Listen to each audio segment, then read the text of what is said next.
Attention mga boss, another day, another property ang ipapakita po namin sa inyo sa araw na to. So malapit lang dito sa amin sa bahay po namin, kaya pupuntahan po namin sa araw na to para maipakita po namin. So tara, tignan natin itong property na ito. So ayan mga boss, nandito tayo sa property, kasama po namin yung aming source sa property na ito. Ayan, si boss, ayan. Dito kami ngayon sa property, ipapakita ko sa inyo. Ito ay merong sukat, inan mo na yung sukat na? 2 hektarya. 2 hectares po ito. Nakaalong Barangay Road, rough road nga lang po, pero ilang metro lang po ang layo po niya sa sementadong daan. So ipapakita ko sa inyo itong property na ito. So ayan mga boss, ito na po yung property. Ayan, may mountain view, ang ganda tignan dito, meron siyang mountain view. At ang luwang ng frontage niya, siguro estimate ko na sa mga 150 meters siguro, o mahigit, gumagana mga 150 meters more or less. Ito po ay rice field. Ayan po, may mga mountain view. Kitang-kita po yung bundok ng Balungaw o Mount Balungaw. Dito po mag-start yung property, mga boss. Ayan. Dito sa pilapil na to, diretso yan hanggang dun sa may kawayan na yun, yung yellow green na yun. Tapos gaganon na siya. So tignan natin yung ibang part. So dito mga boss, may power line na. Internet connection meron na rin. At ang presyo ng property na to ay 3.5 million. Negotiable pa naman daw po yung price, sabi ng aming source. Ayan. At ito nga oh, masukal nga lang ngayon yung property, masukal siya. Kailangan ng linisan. Ito ay magandang i-develop.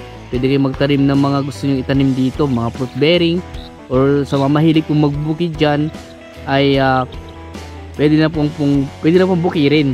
Sa ngayon po kasi masukal lang. At andyan lang po yung sementadong daan, yung part na yun, no? Sementadong daan. Tapos kabahayan na po yan. Mga ilang metro lang po ang layo po niya sa Barangay Hall. Siguro may 1 kilometro lang po siguro yon. At sa town proper siguro mga 13 kilometers pag dito ka dadaan. Pero pag dito ka dadaan naman ay siguro mga 7 to 8 kilometers lang po sa town proper. Dito nga lang po ay mahaba yung rough road, kaya dito po sila dumadaan kasi sementado po yung daan po dito. Okay. So yan na po yung Barangay Road. Ayan po, yan po yung boundary po niya dito. May bahay po dyan. Okay, ayan po. At hanggang dun pa po yan, sa part na yan. Ayan po, masukal. Pero kailangan lang po talagang linisan natin. So ang tinanim po nila dito ay munggo. Tapos after ng munggo, ang itatanim po nila ay palay. Okay. So andito po kami ngayon sa boundary po niya dito. Pag ganun daw po siya pahaba hanggang doon sa may kawayan po doon, tapos gaganoon daw po siya, parang letter L daw po, sabi ng source po namin. Meron daw po itong 2 fish pan at pwede nyo paggalagaan ng isda kung sakasakali po kayo makabili. At grabe at tignan nyo po, masukal lang po talaga ngayon. Kitang kita po dito yung Mount Bulaylay naman. At andyan po kasi yung town proper. At tignan nyo, ang ganda tignan dito, Mount Balungaw. Ayan. So ang ano po ng lupa na ito, medyo pa slope siya konti. Mas mataas po doon sa may Barangay Road. Medyo pa slope na po siya hanggang dito. Hanggang dito sa part na yan. So maganda itong property na ito sa mga naghahanap po ng ganitong property. Baka ito na po hinahanap nyo. Ayan. Ulitin ko, ito po ay 2 hectare po ito. Sabihin natin 2 hectare more or less kasi ang sabi ng source mo namin 2 hectare daw. So hindi natin alam kung merong sobra dun sa titulo, sa kanyang sukat sa titulo. So 2 hectare more or less na lang po. At ang presyo po nga po niya ay 3.5 million. At kung gusto nyo negotiate yung price, kausapin na natin yung mismong may-ari. Negotiable pa naman daw, sabi ng source po namin, sa presyo po niya. At sa mga dokumento naman po, upon viewing na lang kasi wala pong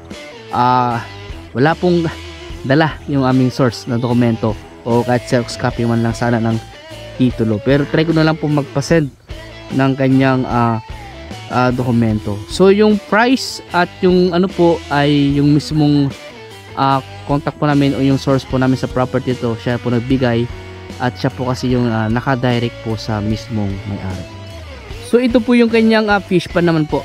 Ayan, mas malalim yung part na yun kasi dito. So pwedeng pag-alagaan ng mga isda. At ang source of water po pala dito ay deep well. Magpapa-deep well na lang po tayo o poso dahil wala pong nawasa. Yung nawasa po kasi andun pa po sa barangay, dun sa may malapit sa Barangay Hall.